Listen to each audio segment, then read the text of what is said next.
Hello, nerds! Thank you for joining me here on Nerd News Clips. This is the second channel. This is the place for all of the short-form content as well as the individual sections and just generally speaking smaller things. If you are into the longer form content, youtube.com/generallynerdy is the place to go see that. With that out of the way, let's get into this.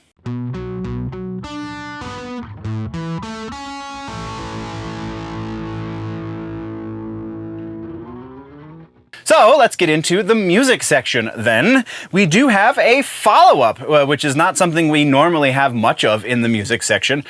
First and foremost, this one follow-up that we have has to do with Nickelback, of all bands. So Nickelback, we talked previously about how they they put out a new single, but I didn't have the single name because last time we talked about this was before the single was released.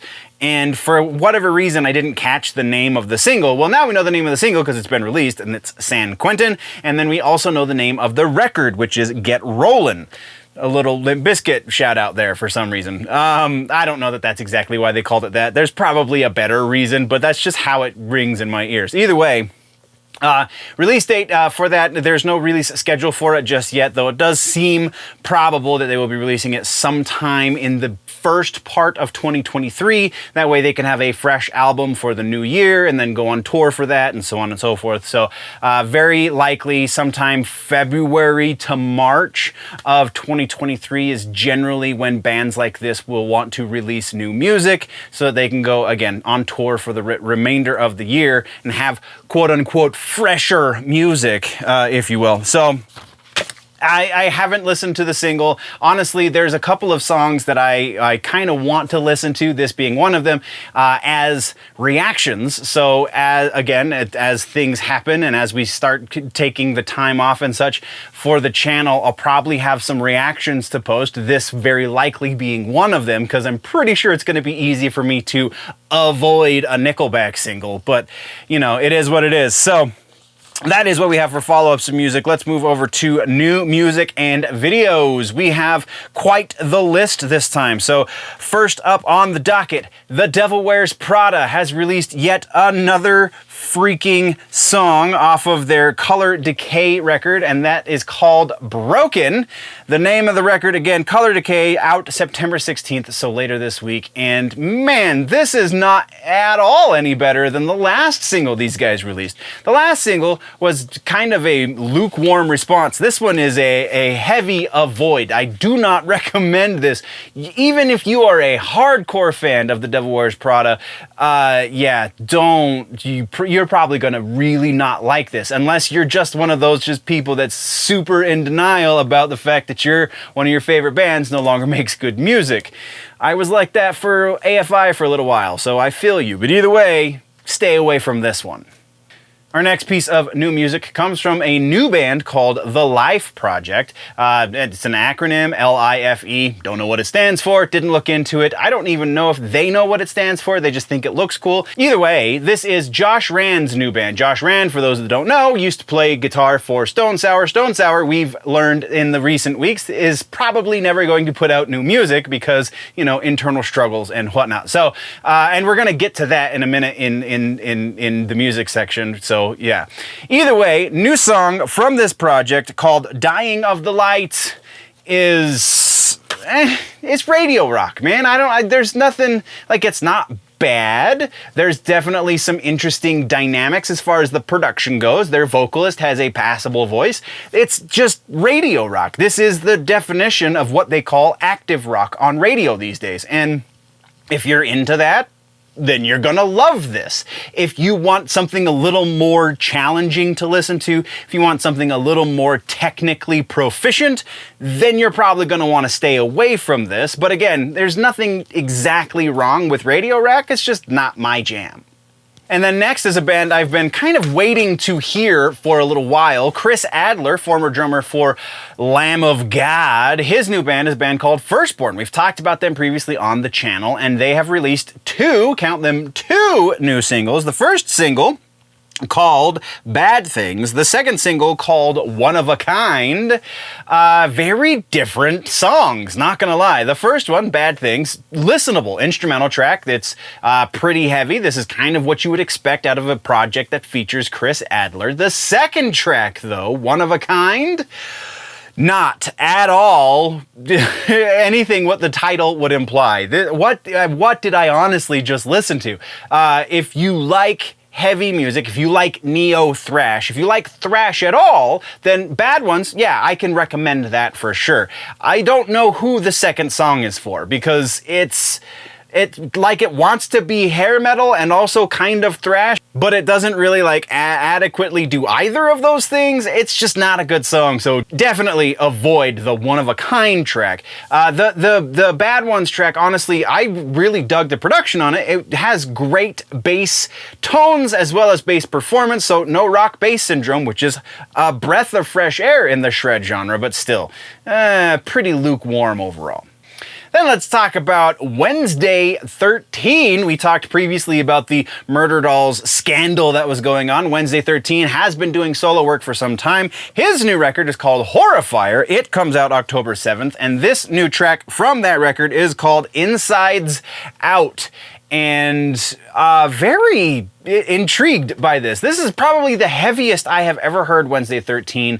Not that I listen extensively to his solo stuff or the stuff before the Murder Dolls, but Murder Dolls and a lot of the stuff I've heard from him since then has been very much that glam goth kind of pop punky pop rock stuff that has that weird dark side that's really kitschy and all that stuff. And this is not that. I mean, lyrically, it's still kind of that. But as far as the vocals, the vocal performance, very different. The instrumentation, very, very different. This is, again, the heaviest Wednesday XIII has been to my ears ever, dropping the glam and just going full goth.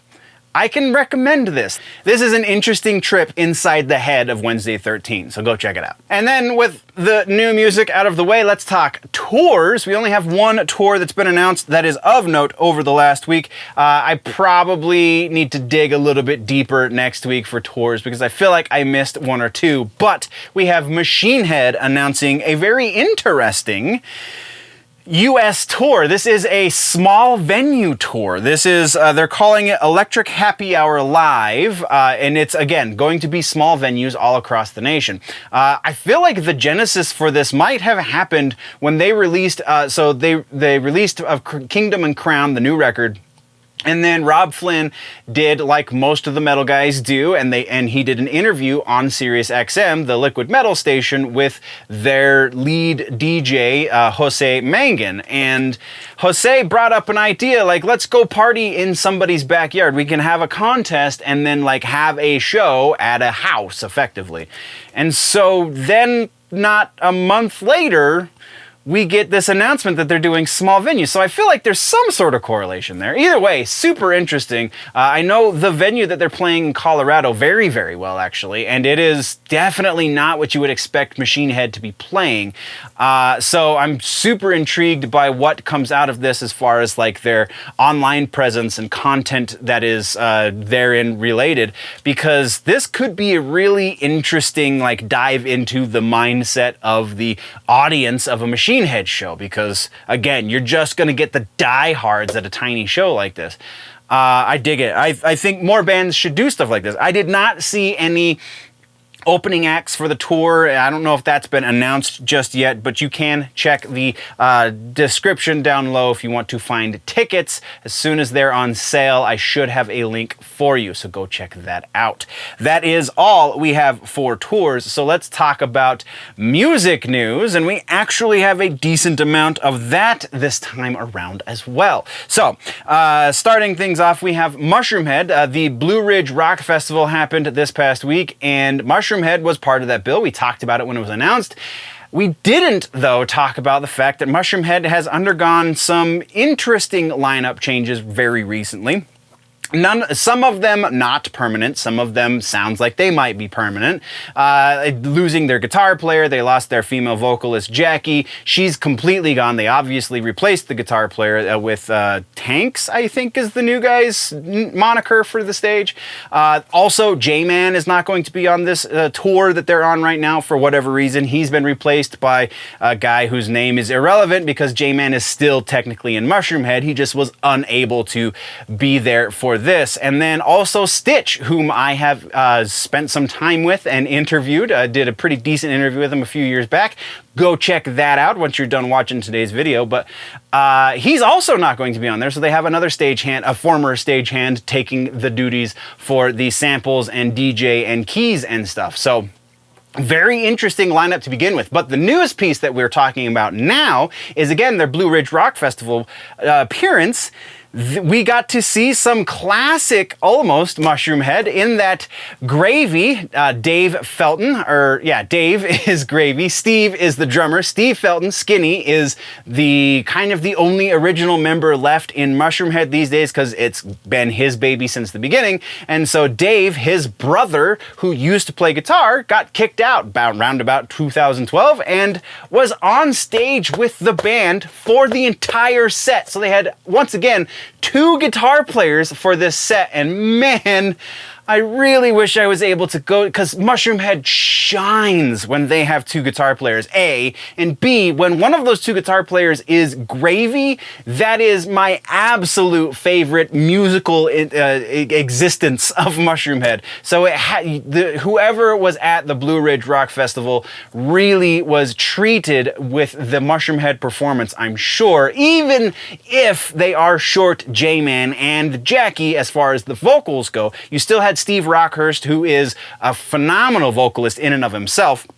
I can only imagine the guy that they got to cover. Actually, no, I do remember vaguely who the guy was. He's the lead singer from Ventana, which is Stitch's other band. So that's kind of an incestuous music scene out there in Cleveland. So Ventana, also a Cleveland band, makes sense. And they're, you know, already got those kind of connections. So yeah, pretty, I really, again, wish I'd have been there. That is the news, though. We're gonna move right along before I keep gushing. Next, we're talking about Stained. They have been doing, as we've been talking about here on the channel, they have been doing some reunion shows, kind of, much in the same vein as Mudvayne, no pun intended, but much in the same way that is going down, which we're gonna talk about that in a second as well, but yeah, they're now talking about writing new music. Mike Mushok, the guitar player from Stained, is saying, yeah, we're writing new stuff. This would be their first record since, I believe, 2014.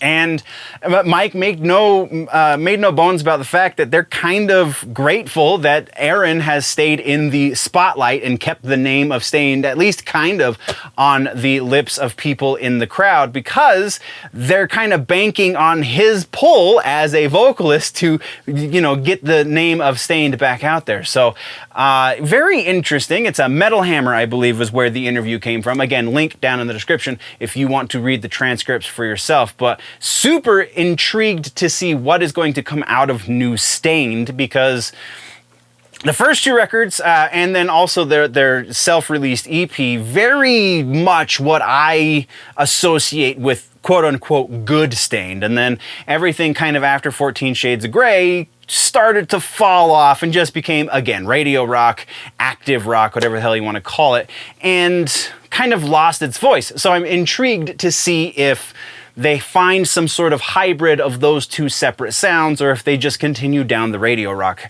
side of things. So that's what we got on that one. Next, we're talking about Slipknot / Stone Sour / just Corey Taylor and guitar player Jim Root. Corey Taylor, obviously vocalist for both Slipknot and Stone Sour, and his own side project, CMFT, Corey Motherfucking Taylor, baby. Not a good record. Don't listen to the whole record. There's like 3 good songs on it. Anyway, Jim Root, again, guitar player virtuoso for Slipknot, has been in Slipknot since roughly '99, has been in Stone Sour since almost its inception. That's honestly where Corey Taylor and Jim Root met, was in Stone Sour before Slipknot happened, and then Taylor quit Stone Sour to join Slipknot, and then Root eventually followed suit. And that is where we kind of are today. We had those, it was 3 records with Stone Sour that had Taylor on vocals and Jim Root on guitar, and then Jim Root got fired from the band. They put out 1 more record, and now we know we're never going to hear music from them again because of internal struggles from the band. Mentioned this a moment ago with the Josh Rand piece in the new music section. So the piece we're talking about now is Corey and Jim have apparently buried whatever hatchet there might have been. Not that it seemed that there was much of one, because they have always worked pretty well together in Slipknot. But as far as the Stone Sour situation goes, they're on good terms with one another, because they're talking now about doing a project just the 2 of them. So something from Corey Taylor, the mind of Corey Taylor, which again brought us that really mediocre to middling and not that great CMFT record, and then Jim Root, who brought us the best of Stone Sour and honestly some of the best of Slipknot as well. The man has dynamics on the brain that just nobody else hears until they're on paper and it's like, oh yeah, that should have always been there. That's the guy that Jim is. So I'm super excited if something actually comes from this. So far, it's just been a little bit of name dropping and idea swapping in interviews, but fingers crossed we might get something really awesome from those 2. Next, we're talking, I brought this up a moment ago, Mudvayne. We're talking about Mudvayne. They are doing their reunion stuff. They just got done with the Rob Zombie tour. I believe they're gearing up for some more festival dates. And then it seems they might be putting out some new music. Once again, crossing fingers. Oh, crossing fingers. But Matt McDonough, the drummer, and Chad Gray, the vocalist from Mudvayne, both have said recently that A, music would be fun to do with Mudvayne again, and B, they've actually been jamming some ideas, kind of just file sharing back and forth and doing some little things while on tour. So nothing extensive, so that does leave the door open for the possibility that maybe we won't get any new Mudvayne. But when you get guys as talented as Matt and Greg and Ryan and Chad in a room together who used to have great relationships and for whatever reason stuff kind of fell apart, and you've got a little bit of time in there. Time heals all wounds, man. Hopefully, we will be seeing some new music from Mudvayne. Very likely, if they are working on something, it won't happen at the earliest. It won't happen until the end of 23. And like we've previously talked about, that's not likely for most bands. So probably 24 into 25 at some time. Because, you know, they're perfectionists. Matt McDonough specifically, very much a perfectionist. There's a video of them recording the End of All Things to Come record, and he just did like 75 takes of one section of one song because it wasn't exactly right. So yeah, it's gonna be a little while, but man, if it happens, it's going to be great, I'm sure. All right, so moving right along, our final piece of regular-ass news in the music section has to do with Otep. We've talked previously about Otep Shemaya, her band that was once relevant and has kind of fallen off into obscurity a little bit, probably partially due to her extremist views as far as politics are concerned, if I can say that on my own channel. But still, there has been some incredible music that has come from the mind of Otep Shemaya and whatever members of the band she has had from time to time. So recently she said in an interview that she is finishing up the 9th studio album for the band. The last record that they put out was in 2018, and it was called Cult 45, K-U-L-T, Cult, not Colt like the liquor, but you know, play on words. And it kind of really got middling reviews. Wasn't their best record. It was kind of their best record in a long time, but I don't know if they're ever going to be able to top Sevis Tra or House of Secrets or even Jihad, which was their self-released EP that was also phenomenal. But yeah, so Otep putting out a new record. Very likely it will also be out in early 23 if the work that she's doing, that she was talking about in this interview, is, you know, as far along as she says it is. So that is what we have for news, which brings us to music suggestion for the week, we have Mushroomhead's XIII record. This is the first record that they wrote on a major label. It is also the first record that they wrote with both vocalists writing lyrics together about the same thing, which I find very humorous and also incredibly awesome. If you listen to Mushroomhead records before this, they're both singing about something, but very rarely is it the same thing. On XIII was the first time they actually collaborated together, both Jmann and Jeffrey Nothing, giving us the amazing, phenomenal record XIII. It is Halloween season, so I figured Mushroomhead was a good way to start the Halloween musical suggestions,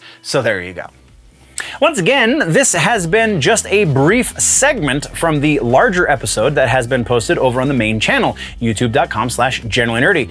Go over there for the long-form content, or just subscribe here if you want it in bite-sized chunks. Thank you very much for joining me, nerds. We'll see you in the next one. Before we go, though, always remember that if it's generally nerdy, it's probably here.